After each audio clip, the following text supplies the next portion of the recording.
So, this is going to be my review of Hulk by John Byrne and Ron Garney. Now, this isn't from the Hulk Visionaries run from John Byrne. This is from his early 2000s run. And by run, I mean 7 issues, and Ron Garney just did the rest of the book. And Byrne came back to do the annual, which is a Chapter 1 story, which I'll get into in a moment. So it's only the story. The collected comic is only about, I'd say, 11 issues long, a good 11 issues long. And what it is essentially a overarching story of Banner slowly losing control of the Hulk to someone else, and that someone else is Tyrannus. Now, if you don't know who Tyrannus is, that's fine. He's a very lesser-known Hulk villain. Tyrannus is basically an immortal from the Roman era, who essentially found a fountain of youth and made himself immortal and took over a section of Moloids. He's constantly at war with Mole Man, and usually plagues the Hulk. And what this is that he is taking control of the Hulk's body away from Banner and using his power to attack the surface world. And Banner is trying to stop Tyrannus' control of the Hulk. And misadventures ensue. Now, what I like about this comic is that this is a good old-fashioned Hulk story. This is a good old-fashioned Hulk on a mission, Hulk on, going on misadventures, and, a lot of smashing in the way. A lot of this story takes place in this place called Faulkner in, I believe, Kansas? Yeah, I think it's Kansas. And the people that Hulk affects when Tyrannus takes control of him the first time around. I really do like Ron Garney's art in here. He really gives a very expressive Hulk.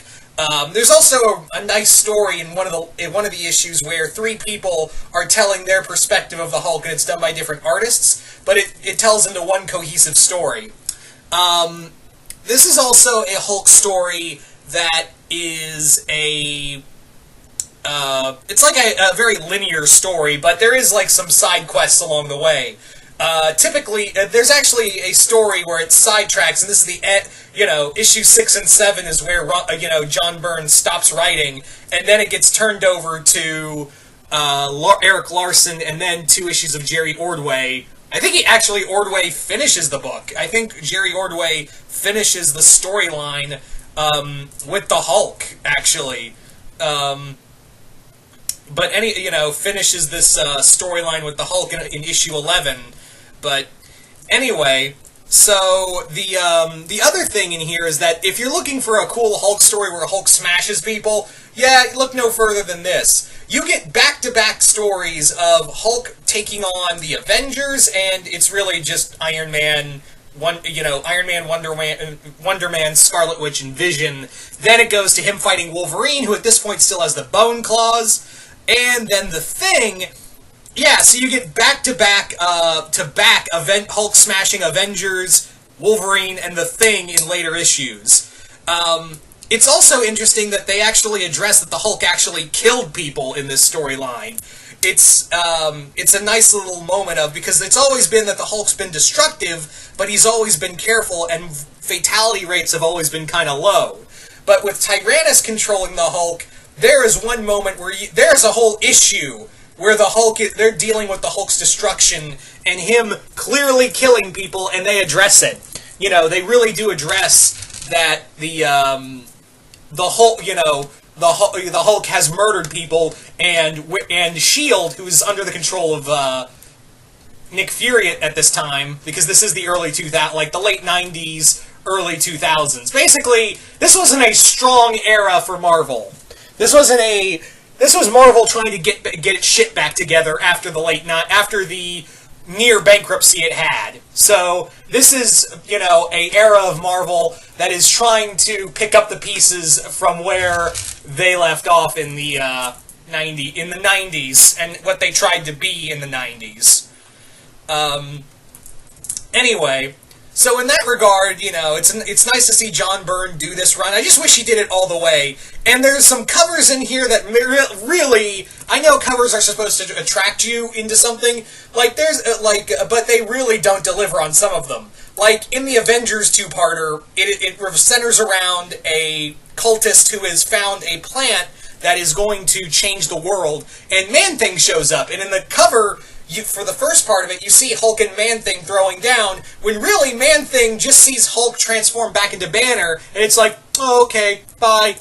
And Man-Thing doesn't show up until the end of it, and then Byrne clearly ripped off Alan Moore. Byrne, and I'm not talking like he's making Man-Thing exactly what Alan Moore made Man-Thing in, what made Swamp Thing. They're clearly ripping off Swamp Thing in one storyline. I'll tell you right now. Basically, this doctor known as Owen Chandler had a heart attack, but he believes the plants he was tending to saved his life, when in reality, the plants took over his life, consumed it, and it made him believe, gave him the memory of the person, so it's really a plant thinking it's a person. Kind of like, again, in Alan Moore's story of revealing that Alec Holland is dead, and Swamp Thing is just a memory of what Alan... It takes, like, his psychic impression of Alec Holland to create Swamp Thing. So I was like, wow, you literally ripped off... And I understand but it wasn't Man-Thing he was doing this to. And yes, Man-Thing is obviously the Marvel version of Swamp Thing. I realize that. But he did it with a totally different character and blatantly said that. And I was like, Jesus, Byrne, come on. I know you were big at DC and you had a very impactful Superman run, but come on, man! And yes, I'm well aware that Marvel and DC do tend to copy each other, so I shouldn't be too surprised. I shouldn't be, totally, taken aback by this, oh, Marvel's ripping off DC, or DC's ripping off Marvel. I was just like, that was too easy. My whole thing was that it was just a little too damn easy to do something like that. I figured Byrne would have a little more to work with. Also, getting back to Man-Thing, he just shows up again to kill the guy and leave, the villain, and leave. And no one even sees him. No one, the Avengers or the Hulk don't see him at all. So, yeah. I know I'm talking some shit about this book, but there is some fun stuff. There's some great action sequences, and if this is, as much as I love, I really love Al Ewing's Immortal Hulk right now. It's probably one of my favorite Marvel titles, along with Donny Cates' Venom and Nick Spencer's Spider-Man. Yeah, there's a word I thought I'd never say. Nick Spencer's Spider-Man is amazing. Amazing Spider-Man, I know. I kill me. Anyway, but this is pretty fun. It's a nice little introspective, but it's really just a fun popcorn-level comic. This is a big comic. I got it for about $7 at a convention, but really, this trade is like over $30. I would say this is like bargain bin. If you can find it at a bargain bin in a convention or at a comic shop, it's more worth your time there. It's definitely more worth your trouble getting there. But I do recommend it if you do like some good old-fashioned Hulk smash stuff, because the fights alone in this comic are good enough, are more than worth it. There's also some great introspective with the Hulk, and to see,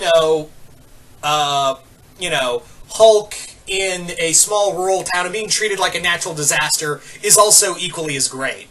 So, there you go, guys. That's kind of my review of Hulk by kind of John Byrne, the rest of the art by Ron Garney, and some other, like John Byrne and Friends with Ron Garney on artwork. That's what this book should have been called. Anyway. So once again, hope you all enjoyed this review, and if you read this book, comment below, let me know if you liked it or not. But once again, hope you all enjoyed this, and I will see you guys later.